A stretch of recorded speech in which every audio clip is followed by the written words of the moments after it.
A very good afternoon to everyone. Today's topic is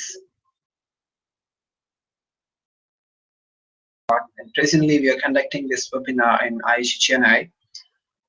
This is where I'm speaking from. So I'm going to introduce you about the IELTS, International English Language Testing System.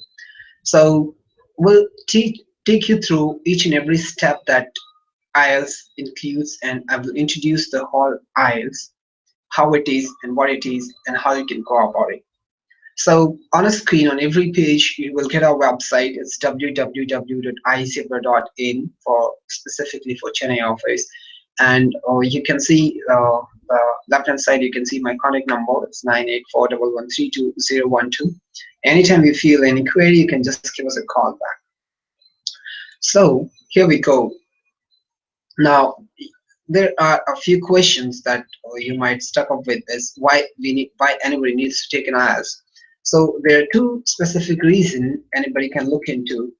The first one is in higher education. So if you're looking for higher education abroad in any countries, or specifically English speaking countries for UK, USA, Canada, Australia, New Zealand, Ireland, Netherlands, these are the countries if you're looking for overseas educations, then you need to plan for. Then if you're looking for immigration as well to these countries, then you need to take IELTS as well. There are a few people, if they want to improve their English language, or they want to, for employability as well. So this test score is valid for few MNCs and other, where you need to prove your English proficiency. So let's go. And for PR purpose as well, if you're looking for permanent residency in English speaking countries, then you need to take IELTS as well. So here are the questions: who can take IELTS? What are the specific requirements? What are the things that you need? Is you must be 16 years or above to take IELTS, or you must have a valid passport. Without passport, you can't write an IELTS. So which are the countries that recognize IELTS? Is UK as that one conduct the IELTS. IELTS is also accepted in Canada. Now most of the US universities also started accepting the IELTS. Earlier it was TOEFL. TOEFL is still there, but they started accepting US or IELTS as well for US application, for immigration and for study purposes. Then Australia, New Zealand, these are the countries where IELTS is accepted. Ireland, yeah. Then who administers the IELTS is ITP and British Council. These are the two bodies which conducts the IELTS exam to scrutinize the applications all across the globe to check the language proficiency altogether. Now, what are the test types that IELTS has? IELTS has two specific formats. One is a general training or a general IELTS, and the other one is an academic IELTS. General IELTS is for immigration purpose. Somebody is looking for PR, they need to look into the general IELTS training, or they need to take in general IELTS. And the other one is an academic for higher studies. If somebody is looking for academic to pursue the education abroad, then you can look into the academic module as well. And for professional work visas as well, an academic. And there is one more exams, the UKVI, it conducts as UK visa and immigration, that conducts the IELTS, the academic and general part. Now, what IELTS says is, this is the test structure of IELTS. What it has a listening comprehension, it has reading comprehension, it has writing and speaking section. So these are the four sections that you're going to get into IELTS when you are writing the IELTS exam: listening, reading, writing, and speaking. So based on these four specific skills, you will get final score on a band of 0 to 9. For example, if a good speaker, an excellent speaker, perfect speaker would get a score of 8.5 or 8. A poor may get 5, 4.5, 3.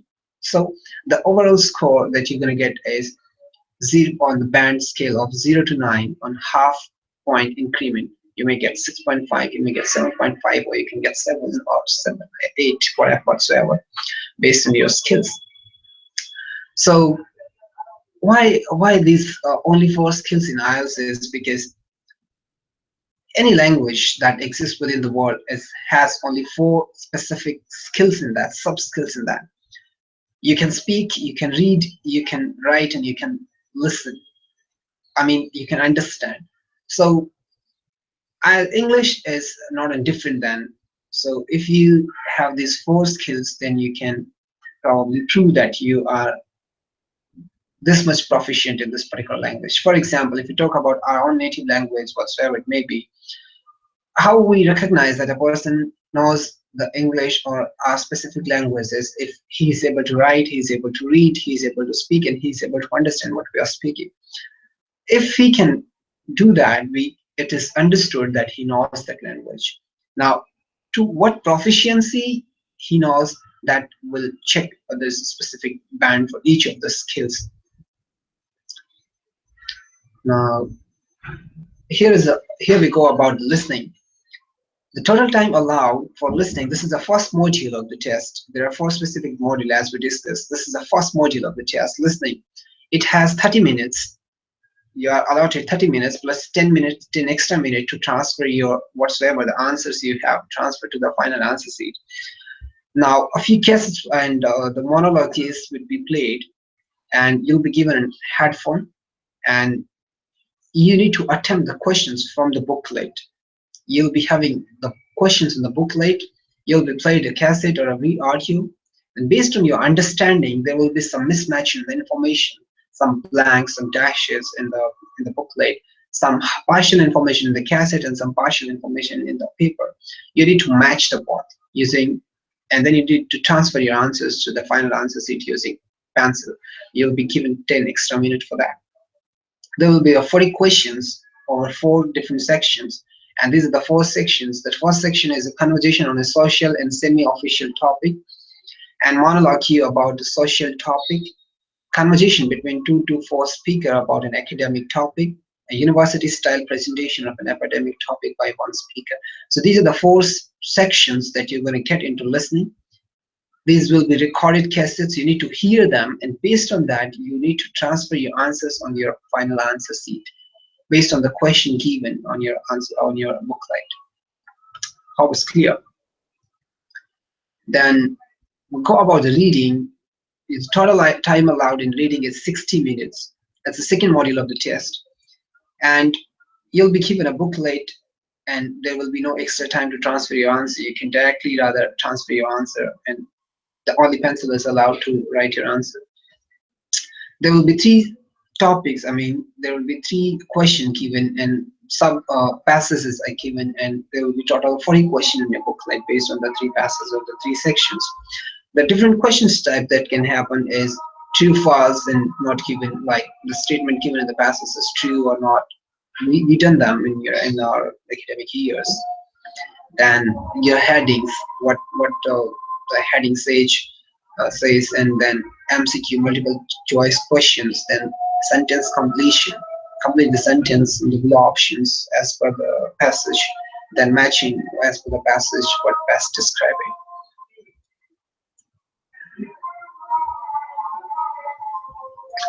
Yep.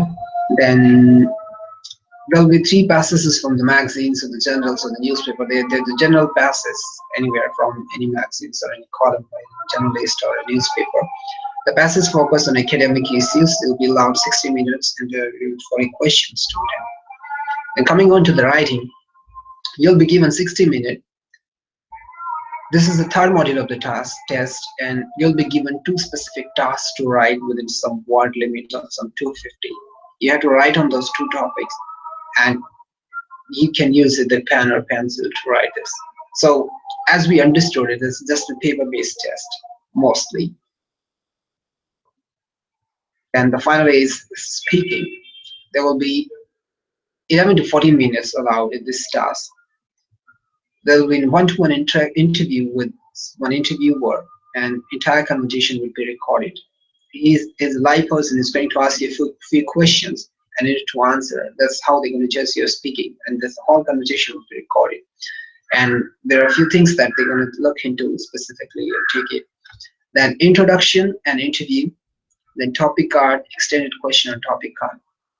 Now, the topic card is nothing but you just have to pull out one card where some topic would be written and you need to randomly speak on that topic uh, for continuously for 1 or 2 minutes. Then these are the specific things that they look into when you're speaking in your grammar, whether you're speaking grammatically correct and how fluent you are, your pronunciation is right, what sort of vocabulary you're using, your body language and your confidence. How confident you are when you're speaking, what kind of body language you're using, your vocabulary is correct, pronunciation, fluency. So that's all about IELTS. So if you're planning to write IELTS, or if you need any assistance that, you can just give me a call on this number. We'll teach you, we'll train you well if you want both online and offline training. We have our office in Chennai. Our head office is in Manchester, UK. We are authorized with the British Council, and we do have our offices in Jeddah, Riyadh, in Saudi Arabia. We have in Malaysia, and Bangkok. So we can help you in the training. And apart from the training, if you need any assistance to study abroad, any country, any English speaking country, we can take you on board and we can assist. Whether you are any part of this country, we can do the process online. We can have a Skype meeting, we can have an email conversation, we can have WhatsApp chat, whatsoever, however way you're convenient. So that's all for the day. If you have any question, just give me a call in this number or just log into our website www.iecabroad.in. See you guys. Thank you very much. Have a wonderful day ahead.